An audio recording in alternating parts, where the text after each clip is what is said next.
Esse é o Pergunta ao Vila, e como de hábito, eu sempre digo que é o programa onde vocês perguntam e eu respondo. Antes de iniciar a série de respostas, gostaria, claro, nós sempre damos esse aviso, que vocês se inscrevam no canal, aqui embaixo, certo? Ative as notificações e, muito importante, não esqueçam de curtir o vídeo. E não se esqueçam também de mandar as perguntas, pode fazê-las aqui embaixo pelos comentários, pelo Twitter, pela hashtag Pergunte ao Vila. É fácil. Pergunte ao Vila! Agora, sem mais delongas, vamos à primeira pergunta. O Thiago Silva, qual foi o momento de maior loucura universitária que você já teve na graduação?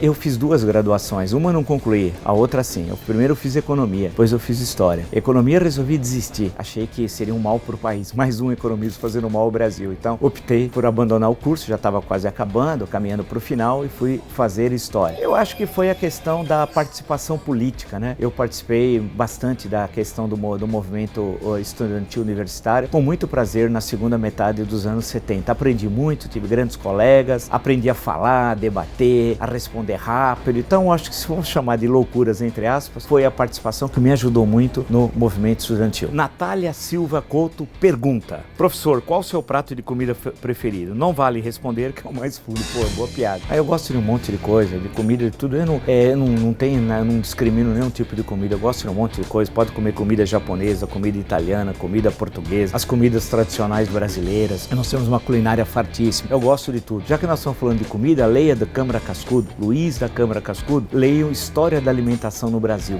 Um tremendo livro que vocês vão adorar para conhecer, com um grande cara do Rio Grande do Norte, já falecido, né, para entender como é que se construiu a alimentação no Brasil. É um clássico. Júlia Galindo, professor, te adoro. Opa, legal, muito bom. Qual a sua opinião sobre o Tinder e os relacionamentos modernos?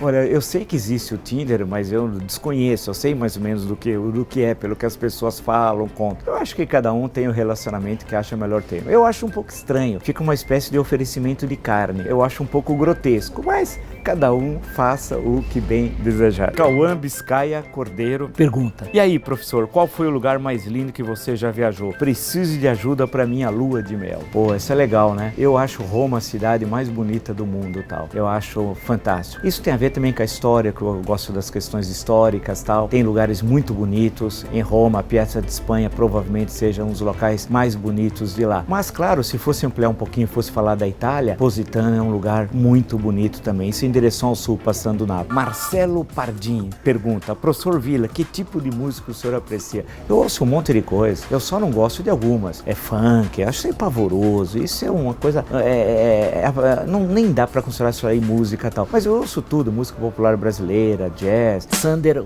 Juan pergunta: o que o senhor acha de movimentos como o MBL? O MBL é o Movimento Brasil Livre. Eu acho que o MBL, assim como o Vem Pra Rua, especialmente esses 2 movimentos, tiveram um papel central na questão do impeachment. As grandes manifestações de 2015 e 2016 têm a participação fundamental desses movimentos. Agora, o MBL tem uma perspectiva diferente do que o Vem Pra Rua, pelo que eu acompanho. O Vem Pra Rua, parte das suas lideranças acabaram saindo e participando da eleição do Havia Partido Novo. O MBL, que também teve lideranças participando do processo eleitoral, pelo que eu leio, não sei se estou correto, quer se transformar no futuro num partido político. Quando você transforma um movimento em partido, eu acho que é um passo atrás. O legal do movimento é que ele ser suprapartidário. Jonathan Souza: Paulo Freire foi um doutrinador de ideias comunistas na educação ou são acusações infundadas? Ótima questão, brilhante. São acusações infundadas, ponto. Lembrar que o método Paulo Freire nasce em 61, no Rio Grande do Norte, onde o bispo era Dom Eugênio Salles, um bispo da Igreja Católica conservador, nasceu lá. Depois, ainda antes do regime militar, chegou a Pernambuco, é famoso durante o governo Miguel Arraes, a partir de 63, e depois, quando veio os acontecimentos de 64, houve uma série de perseguições políticas. Lembrar que o Paulo Freire é doutor honoris causa em mais de 40 países e é o pedagogo brasileiro mais conhecido no exterior. É somente um dos métodos de alfabetização. Você pode ter vários métodos de se alfabetizar. Um deles é do Paulo Freire. Agora, considerá-lo comunista é quem não leu. E sabe qual é o problema hoje da ignorância brasileira? Que ninguém lê nada. Aí alguém fala que algo é ruim, o sujeito começa a repetir, compartilhar, para usar uma expressão da moda, começa a compartilhar a fala e vira um mero papagaio. Então, antes de criticar um autor, uma sugestão que eu tenho, é necessário lê-lo, né? E você tem uma obra muito conhecida, pode pegar o Pedagogia do Oprimido, por exemplo, leia e a partir dali tire suas próprias conclusões sobre o Paulo Freire. Tudo bem? O André coloca a seguinte questão: professor Vila, às vezes tenho a impressão de que a história caminha em círculos. Será que a história humana é sempre igual em sua essência, mas com roupagens novas a cada século? Eu acho que não. Eu acho que há um movimento da história e que não há uma repetição do processo histórico. Cada processo histórico tem a sua especificidade e a sua própria história. Então não é possível dizer que a história se repete e tal. Ao contrário, se nós pegarmos, por exemplo, a história mais recente do Brasil, vamos pegar a história do Brasil republicano a partir de 1889, você vê as mudanças que nós tivemos, né? E o Brasil foi mudando. Mesmo agora, nesses acontecimentos mais recentes, você não pode dizer que nós estamos girando em círculos, que a história se repete. O Brasil mudou muito. O Brasil de 2019 não era o Brasil de 2009. A sociedade mudou. Hoje é um Brasil. As regiões metropolitanas representam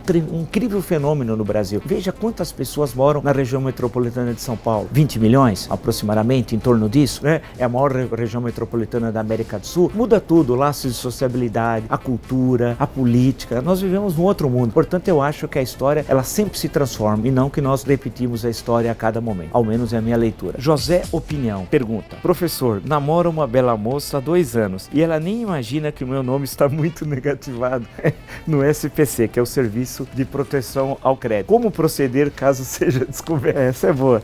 Eu acho que é sério. Nada melhor do que a verdade, né? Eu acho que é melhor você contar isso pra ela, né? Porque ter nome negativado pega muito mal, mas eu até entendo provavelmente essa situação. Situação de crise, desemprego. Ping Pan. Coque samurai ou rabo de cavalo?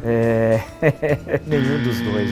Nenhum dos dois, sinceramente. Sérgio Cabral ou Pedro Álvares Cabral? O Pedro, apesar que a gente sabe muita coisa do Pedro, nosso descobridor, entre aspas, porque nós conhecemos muito pouco, informações muito precárias sobre a família, e foi um personagem que não deixou, depois da viagem trágica que fez ao Brasil, porque ele foi perdendo navios eram 13 navios inicialmente, perdendo navios até chegar ao Brasil, depois perdeu. O Bartolomeu Dias morreu ao passar pelo Cabo da Boa Esperança, né? Curiosamente, em 1488, ele ultrapassou o Cabo da Boa Esperança, mas veja como a história é paradoxal, né? São as ironias da história, e perdeu também a chegar à Índia, então desapareceu o Cabral. Então, entre esses dois, é melhor, ao menos pelo que eu saiba, o Pedro Álvares Cabral não era corrupto, diferentemente do seu homônimo aqui no Brasil, quase que homônimo, ao menos no sobrenome. Miopia ou astigmatismo? Miopia, eu tenho um pouco de miopia. Oscar ou Globo de Ouro? Olha, eu não dou importância desses prêmios, eu prefiro o Festival de Cannes, que eu acho que foi muito mais importante para a história do cinema. John Ford ou Sérgio Leone? Os dois são grandes diretores de cinema, são fantásticos, mas o John Ford na história do cinema é mais importante que o Sérgio Leone, né? Frango ou batata doce? Pergunta engraçada. O frango é melhor, acho. Chester ou peru? Eu não gosto de nenhum dos dois. O Chester acho pavoroso. Eu não gosto muito de peru, não. Eu acho que o Chester é uma coisa artificial, tal, meio sem graça. O duro é quando você é obrigado a comer, você tá na casa de alguém, fica constrangido. Aí você só pega uma fatia e deixa a parte dela no prato meio escondida. Bem, com essa última resposta, nós encerramos a edição de hoje de Pergunte ao Vila. Muito obrigado, claro, pela sua audiência, né? Agradeço muito. E não se esqueçam de mandar mais perguntas. E aí vocês já sabem como, aqui embaixo, pelos comentários e pelo Twitter também, pela hashtag Pergunte ao Vila. E na próxima semana eu tento responder uma série de questões que não foram respondidas hoje, tá bom? Até a próxima. Pergunte ao Vila.